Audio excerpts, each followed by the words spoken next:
Estou saudando todos aí com a graça e paz da paz do Eterno Yahweh, nosso Pai, o Senhor dos Exércitos, e de Yahushua Hamashia, o nosso Messias, seu Filho unigênito.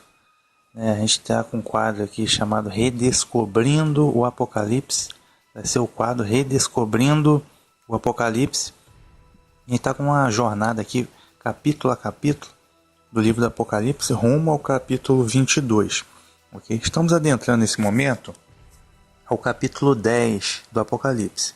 Mas é necessário que vocês tenham conhecimento, é claro, dos demais capítulos. Tá? Então, está aqui na descrição do vídeo e no comentário também está os capítulos 1 a 9, todos os links.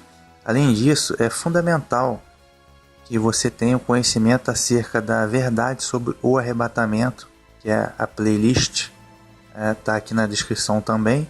E o mistério, a profecia das 70 semanas do livro Daniel, capítulo 9, que também está aqui na descrição do vídeo. E acesse a playlist Redescobrindo o Apocalipse e faça sua maratona.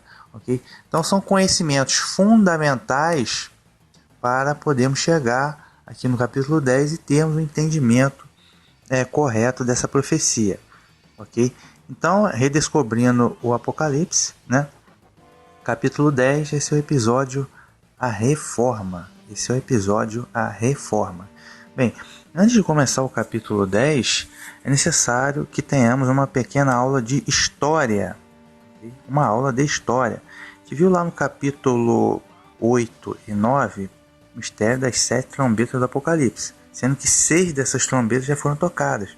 Por exemplo, capítulo 8, as 4 primeiras trombetas do Apocalipse, trataram do juízo que recaiu sobre o Império Romano pagão, levando-o à destruição pelas invasões bárbaras. Então, a 4ª trombeta terminou de soar no ano 474, com a queda do Império Romano Ocidental. Okay?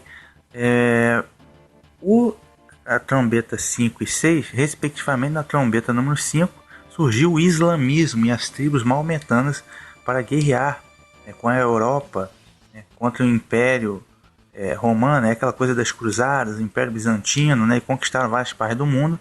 E a 6ª trombeta foi já um Império Turco-Otomano, que também era muçulmano, e que destruiu o Império Bizantino, que era cristão, e que tomou Constantinopla, que hoje é Istambul, na Turquia. Então foram acontecimentos catastróficos, juízos de guerra que duraram séculos, ok? 8 e 9. Já no capítulo 10, a gente precisa conhecer um evento, que começou no ano 1500. Os capítulos do Apocalipse eles seguem determinada ordem cronológica, histórica. De se notar que aqui, relembrando, a gente segue a linhagem historicista, de interpretação do Apocalipse. Não é futurista, como os evangelhos, nem preterista, como alguns católicos, então assista o episódio Escopo Teológico, que é o episódio 0. Mas capítulo 10, a gente precisa entender um acontecimento que foi chamado a Reforma. A Reforma Protestante foi um acontecimento que aconteceu no ano 1500. No ano 1500. No ano 1500 da Era da Graça, a gente precisa entender o contexto. Tá? Na Idade Média, havia uma superpotência internacional que governava aí boa parte do mundo. Então, o mundo ocidental e parte do mundo oriental era governado por uma determinada potência. Essa potência é o papismo. Eu não gosto de dizer igreja católica. A igreja são as pessoas não têm nada a ver com isso. As pessoas estavam sob o jugo de uma aristocracia romana, que usurpou o título de igreja, usurpou entre aspas, a autoridade da, entre aspas, igreja, e criaram uma estrutura de poder, uma ditadura religiosa, que perdurou mais de 1000 anos. Na verdade, o catolicismo como igreja, como religião universal do Império Romano, se deu no ano 380, no Concílio de Constantinopla, com Teodósio, e aqueles baluartes do catolicismo que se prostituíram com ele. Aí Atanásio, Eusébio, o bispo de Roma, o primeiro assim, a auto-intitular o Papa, que foi o Damásio, né? A partir daí, aquela aristocracia, que na verdade era uma aristocracia, uma caça de filósofos e aristocracia romana que se uniu aos poderes políticos do Império para unificar o Império, baseado na demagogia. Pois bem, aí no ano 538, com a expulsão dos arianos, né, de Roma, aí esse bispo de Roma, né, autodenominado Papa, se tornou a autoridade máxima política e eclesiástica a nível mundial. Então ele coroava reis, como foi o caso de Carlos Magno. Ele tinha exércitos, como o exército bizantino, Império Romano Oriental, do Justiniano, que reconhecia a autoridade dele. Outros exércitos, como o exército dos francos, né, de Clovis, né, que hoje seria a França. Então ele tinha exércitos, poder político e poder religioso. Né? Isso levou a abusos, a guerras, né? Massacraram os arianos, perseguiram os adversários no tribunal da Inquisição, lançaram várias cruzadas e guerrearam muito com os muçulmanos, né? Etc. e tal. E fizeram várias outras barbaridades, mudaram a Bíblia completamente, criaram falsos dogmas e várias heresias. Enfim, o poder absolutizado, ele gera esse tipo de coisa. Né? Então, do ano 538 até o ano 1500, ninguém podia afrontar o movimento, não vou usar o termo Igreja Católica, ok? Vou utilizar o papismo. Papismo medieval, tá? Cuja autoridade máxima era o bispo de Roma, não podia ser questionado. Okay? Não tinha adversários, então eles dominaram tudo. Tá? Quem tentava se levantar contra eles caía. E quem não aceitava seus dogmas morria. É o caso dos valdenses, né? Os pobres de Lyon. É o caso dos albigenses, que foram mortos. Mulheres e crianças e homens como hereges, né? Foram mortos. Né? Então, só que no ano 1500 alguma coisa começou a mudar. Teve alguém que conseguiu questionar e se rebelar contra esse poder do Papa. Esse alguém se personifica na figura de Martinho Lutero. Okay? No dia 31 de outubro de 1500, na cidade alemã de Wittenberg, ele lançou lá suas 95 teses. Tá? É de se notar que, eu vou falar da reforma, a reforma teve vários pontos ruins, tá? Vários pontos ocultos e negativos. Eu vou tratar aqui dos pontos positivos, que é o que me interessa. Okay? Então Lutero conseguiu se rebelar, não que ele fosse um santinho, né? Porque havia vários interesses por detrás de Lutero. Havia nobres alemães que estavam protegendo ele, porque eram contra as políticas de terra da Igreja Católica. Então eles queriam romper para aumentar suas riquezas. Né? Eles deram abrigo e defesa para Lutero. Havia como a Sociedade Rosa Cruz, que é uma sociedade humanista, maçônica, luciferiana e ocultista, que apoiou e é símbolo até hoje da Igreja Luterana, que é uma maçonaria. Okay? Rosa Cruz. Houveram interesses diversos, pensadores humanistas que queriam simplesmente rachar o cristianismo, dividir para conquistar, o que se eram maçons inimigos da Igreja Católica. Havia isso. Houve a Guerra dos 30 Anos, que foi resultado da disputa entre católico e evangélico. Matou 1/3 da população da Europa. Outro ponto negativo. Então havia interesses diversos. João Calvino se tornou muito radical. Perseguiu também os seus inimigos católicos, como lançou Miguel Servet na fogueira. Okay? Então também houve perseguição por parte dos evangélicos em relação àqueles que não aderiram à reforma. Então, ou seja, mas eu não quero esses pontos ruins, eu quero os pontos positivos nesse momento. Okay? Quais foram os pontos positivos? Bem, havia uma hegemonia total do papismo, do catolicismo. As pessoas não tinham acesso à Bíblia, à palavra de Deus. Okay? E isso era muito ruim. Durante 1000 anos, as pessoas não tiveram acesso à palavra de Deus. Tá? As missas eram todas em latim. Tá? Era na língua latim e as pessoas não tinham acesso. Você não tinha direito a ter uma Bíblia em casa. Tá? Até porque não tinha tecnologia para isso, né? Para fazer uma cópia para cada um. Mas as pessoas não tinham acesso. Era lido muito pouco durante as missas e ainda assim em latim. Então ninguém sabia nada de Bíblia. Okay? Então todo mundo ia naquela coisa toda de comércio de indulgência, purgatório, aquelas mentiras todas. Okay? Era uma verdadeira ditadura. Quem resistia era perseguido e morto. Okay? Então, ou seja, o cenário era muito ruim. Tá? Espiritualmente, a palavra de Deus foi ocultada. Okay? Então, a partir do ano 1500, a coisa começou a mudar. Porque Lutero conseguiu o que outros não conseguiram. Os valdenses, os albigenses não conseguiram se rebelar contra aquela estrutura de poder. Ok? Então, depois de Lutero, veio Zwingli na Suíça, depois veio João Calvino, né, na Suíça também, depois veio John Knox na Escócia, e etc. Então, o movimento chamado Reforma cresceu muito, se espalhou pela Europa muito rapidamente. Ok? Só que, vamos ver o lado bom da Reforma. Então, ninguém tinha acesso à Bíblia. Só que com Lutero, a Bíblia foi escrita na língua do povo. No caso, quem era alemão podia ler a Bíblia no alemão. Depois veio o João Calvino e fez uma Bíblia comentada, completa, para a religião cristã nova que ele estava criando. Né? Então, na língua do povo. Então, todo mundo começou a ter acesso à Bíblia. Ok?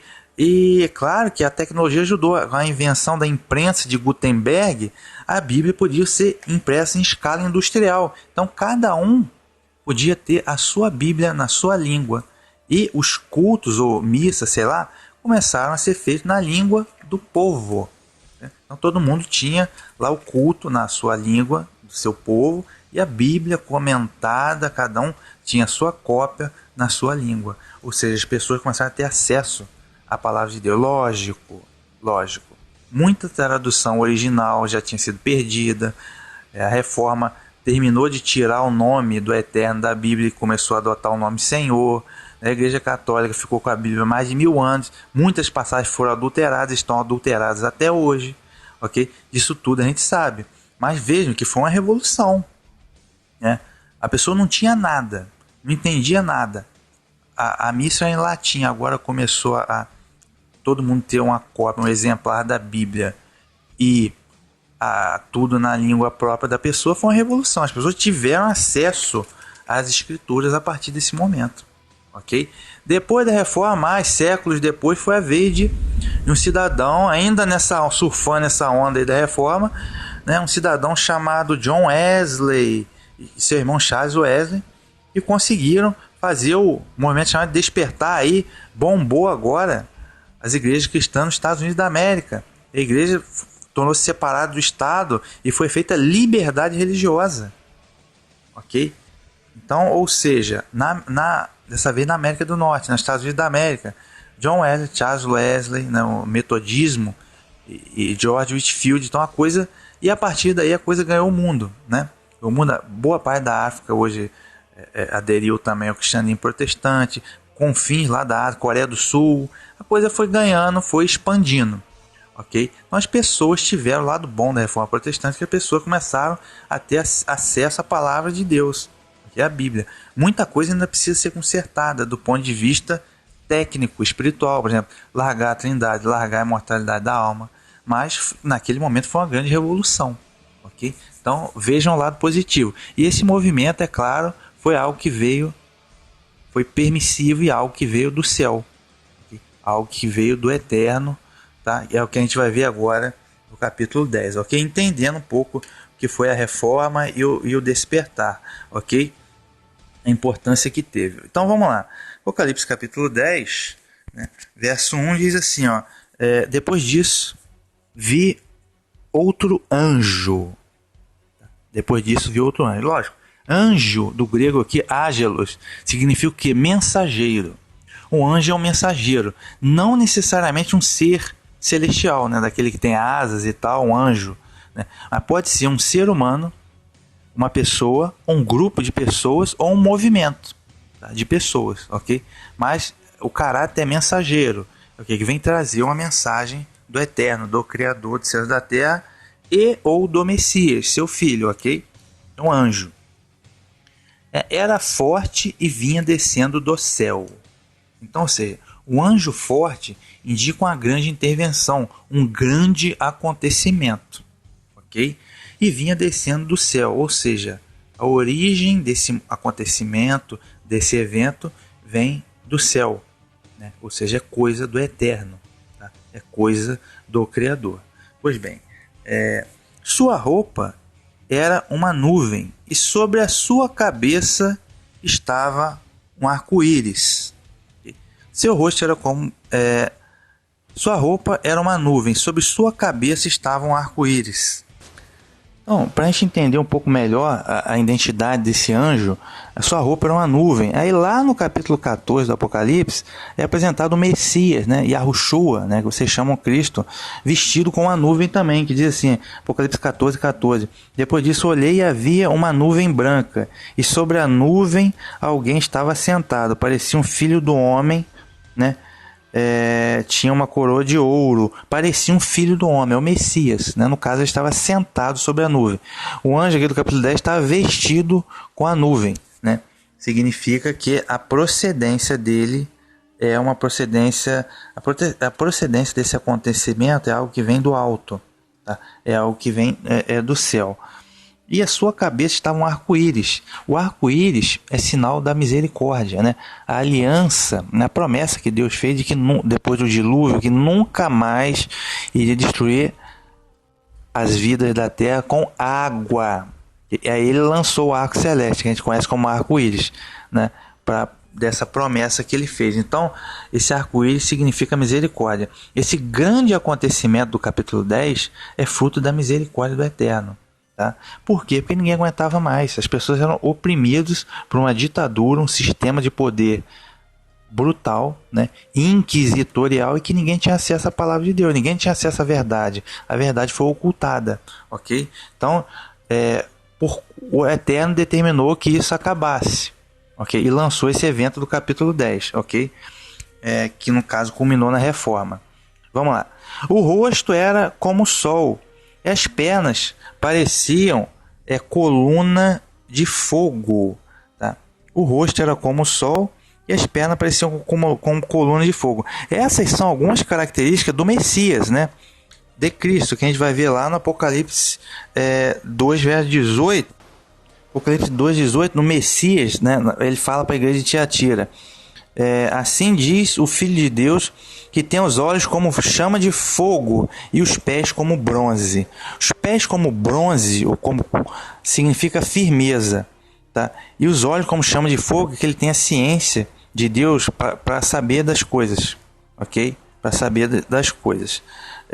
Ainda no Apocalipse, capítulo 1, verso 14 e 15, também o Messias está se apresentando. Diz assim, ó...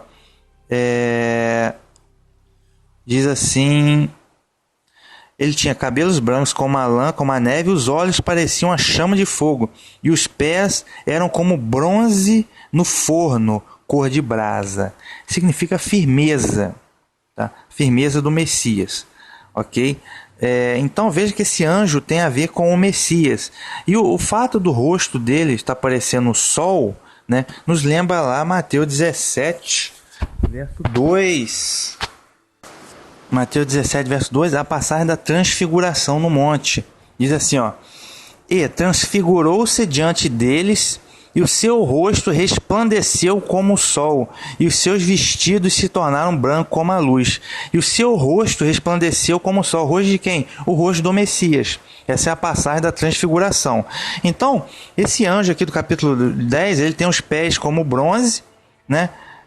O rosto como o sol, e ele são características do Messias, que o Messias se apresenta. Então muita gente acha que esse anjo aqui é literalmente o Messias, né? Cristo, okay?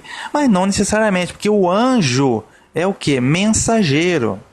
Então este evento, este acontecimento que para acontecer, ele tem a ver com o Messias, com a igreja e com o evangelho.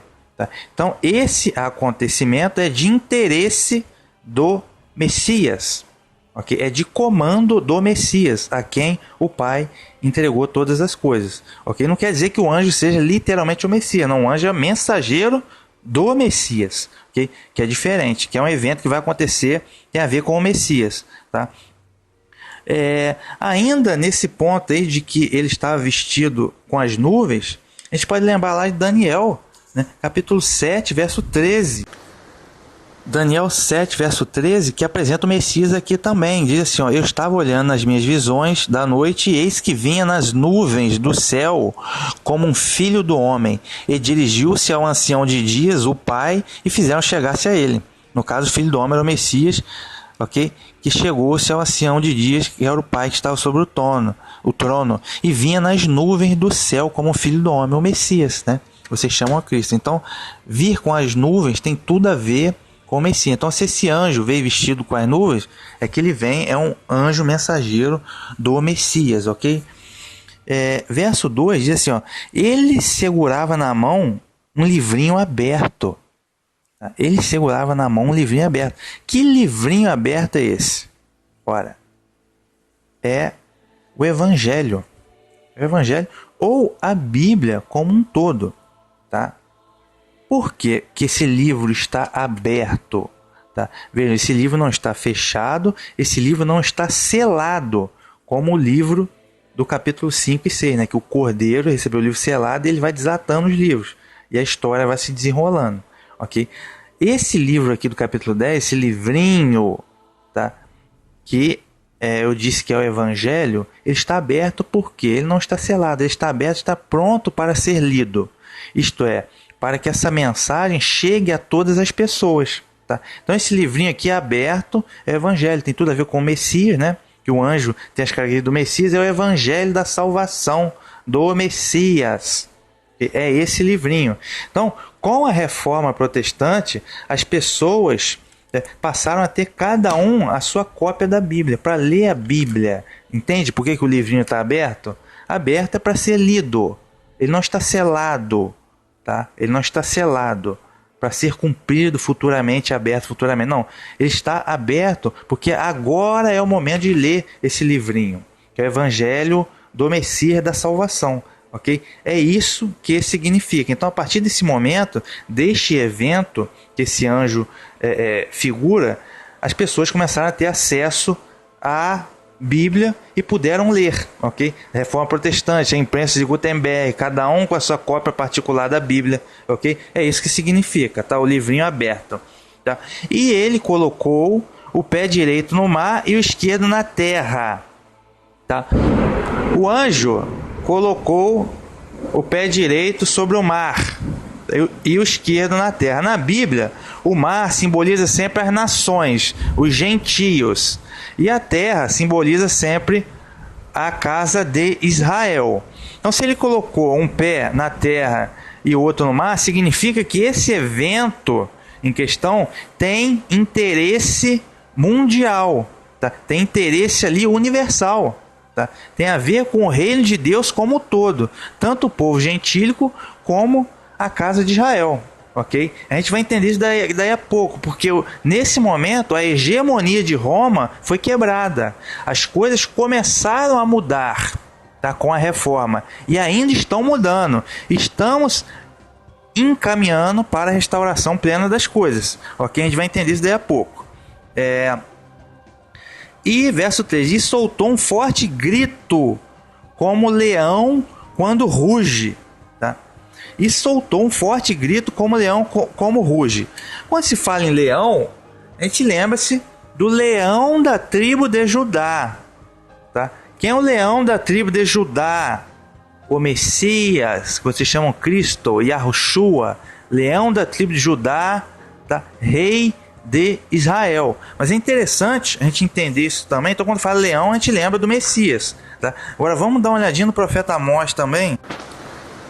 Amós capítulo 1 verso 2 diz assim, ó: e disse, Yahua bramará de Sião, e de Jerusalém dará sua voz. Nas habitações dos pastores haverá pranto, e secar-se-á o cume do Carmelo. Yahua bramará de Sião, e de Jerusalém dará a sua voz, né? É engraçado que em algumas traduções aqui está escrito rugido, rugirá, né? Aqui nessa que eu estou aqui, bramará de Sião, né? Ou seja, o rugido, seja lá como for, algumas traduções aqui está como rugido, né? A voz do Eterno, né? Aqui como comparada ao rugido de leão. Mas o interessante aqui, ó, bramará de onde? De Sião e de Jerusalém. Por quê? Lógico, o rugido do leão, leão significa também a realeza, ok?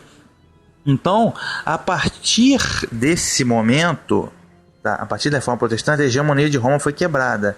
Tá? Isso é um processo. Em 1798, aí foi o general de Napoleão Berthier que acabou com o poder temporal do Papa. Ele está sem poder temporal até hoje. Tá? E a coisa vem culminando. Aí veio reforma, o despertar, e a coisa vem culminando. Agora tem um outro movimento que é a restauração. Restauração dos nazarenos e messiânicos. É mais um passo para quê? Para trazer, vamos dizer, entre a igreja de Roma, trazer de volta para Jerusalém. Ok? Trazer de volta para Jerusalém. Por isso que o bramido aqui, ou rugido, ele vem de Sião e de Jerusalém. Okay? Trazer de volta a igreja de volta para a sua origem. Tá? A sua origem para Jerusalém, ok?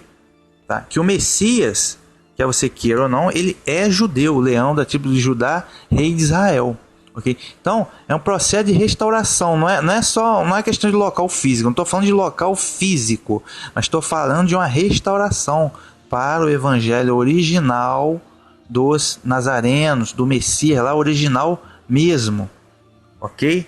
É isso que significa. Tá? Mas o rugido de leão tem uma característica mais com o Messias, que é o leão da tribo de Judá. E quando o anjo gritou, os 7 trovões ribombaram. Tá? Então, quando o anjo gritou, os 7 trovões ribombaram. Mas a gente precisa entender agora essa questão do trovão, né? Que a voz do Eterno, Yahweh, ela é comparada ao trovão algumas vezes na Bíblia. Por exemplo, Salmo 29,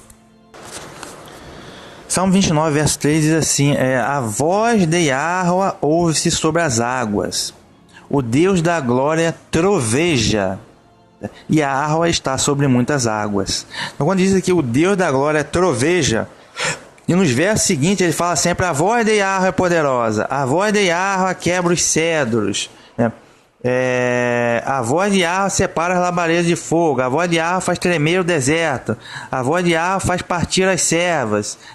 Esse verso 29 fala da voz do Eterno. Tá? E no verso 2 está dizendo que a voz do Eterno, verso 3, desculpa, o Deus da glória troveja. Tá? Então a voz do Eterno comparada com o trovão. No verso Salmo 77 também, Salmo 77, verso 18, diz assim: a voz do seu trovão repercutiu-se nos ares, os relâmpagos alumiaram o mundo, a terra se abalou e tremeu.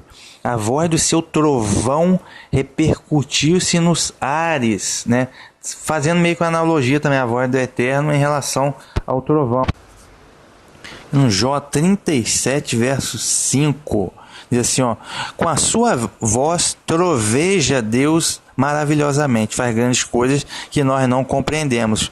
Com a sua voz troveja Deus maravilhosamente. Mais uma vez aqui comparando a voz do Eterno com o trovão, ok? Então aqui, quando o anjo bradou como leão, os 7 trovões ribombaram. Então os 7 trovões trovejaram. Mais uma vez é apresentado aqui como os 7 trovões, que seria a perfeição da voz do Eterno, a perfeição, ou a plenitude da palavra de Deus, ok? Então os 7 trovões ribombaram, Aí continuando aqui no verso 4, e quando os 7 trovões fizeram esse ribombo, eu estava pronto para escrever. Eu estava pronto para escrever. Mas ouvi a voz do céu que dizia: guarde em segredo o que os 7 trovões falaram, não escreva nada. Então, os 7 trovões trovejaram. Como eu disse, 7 trovões, tá como 7 aí, o 7 é simbólico. Significa sempre a perfeição e a plenitude, tá? A totalidade. Então, a plenitude da palavra de Deus. Então, esses 7 trovões fizeram aí uma revelação ao apóstolo, que o apóstolo João escutou, tá? E ele estava pronto para escrever, mas a voz do céu não permitiu que ele escrevesse, né? Que no verso 4, guarde em segredo o que os 7 trovões falaram, não escreva nada. Então, essa revelação que ele teve aí, que ele não pôde escrever, isso por quê? Porque não era o momento. Não era o momento ainda de dar a conhecer às pessoas, né, essa revelação que ele teve. Por isso que ele foi proibido de escrever, ok? Então, qual seria o conteúdo do que esses trovões disseram? Não tem como saber, não está escrito, não tem como eu saber, ok? Mas é algo que não era para o povo saber, ok? Lá no livro de Deuteronômio diz que as coisas reveladas são para nós e nossos filhos, as coisas não reveladas são para o Senhor nosso Deus. Então, isso é possivelmente uma revelação inefável, né? Que não poderia ser escrita, não poderia ser dado ainda o conhecimento aos homens acerca disso, ok? Nesse momento, talvez eu possa especular um pouco a respeito, porque lá no capítulo 14, na parte dos 3 anjos, né, diz assim, ó, 14 verso 6, diz assim: depois disso vi outro anjo que voava no meio do céu com o evangelho eterno, para anunciá-lo aos habitantes da terra, a toda tribo, nação e povo, né? Esse anjo aqui, o primeiro dos 3 anjos, ele está com o evangelho eterno para anunciar aos habitantes da terra. Porque o que acontece? O livrinho aberto aqui no capítulo 10 é o que? É o evangelho, ou a Bíblia, né, que foi dado ao conhecimento do povo, né? Todo mundo tinha acesso a um exemplar da Bíblia a partir da Reforma, ok? E as pessoas começaram a criar o hábito de ler a Bíblia, né? No entanto, existem muitas coisas que ainda estão erradas, né? Por exemplo, o preceito da Trindade, cadê o Shema? Cadê o Shema? Né? Cadê a imortalidade da alma? Cadê a ressurreição? Cadê a ressurreição?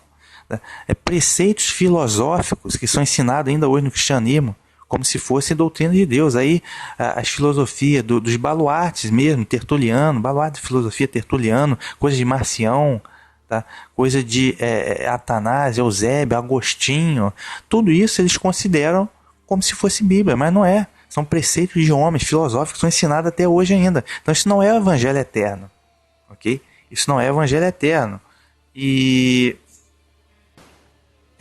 o antinomismo, eles dizem que a Torá foi abolida, é um antinomismo, tá? Antinomismo, isso não é evangelho eterno, ok? Então ainda tem muita coisa para melhorar ainda. Então, esse primeiro anjo aqui, do Apocalipse capítulo 14, que é mensageiro também, ele vai ensinar o evangelho eterno, tá? Livre de erros, o evangelho eterno e correto, como deve ser, tá? Certinho. Então, isso seria uma especulação da minha parte. Será que esse anjo aqui do capítulo 14, primeiro, com o evangelho eterno, será que ele não vai anunciar aquilo que os 7 trovões disseram? Tá? É só uma especulação. Ou isso que os 7 trovões disseram é algo inefável, que não cabe a nós conhecer nesse momento. Em algum outro momento futuro, iremos conhecer e compreender isso. Não sabemos, é só uma especulação de minha parte. Okay? Se não está escrito, não está revelado. Se não está revelado, não tem como eu ter precisão nisso. Ok? Então, vamos lá.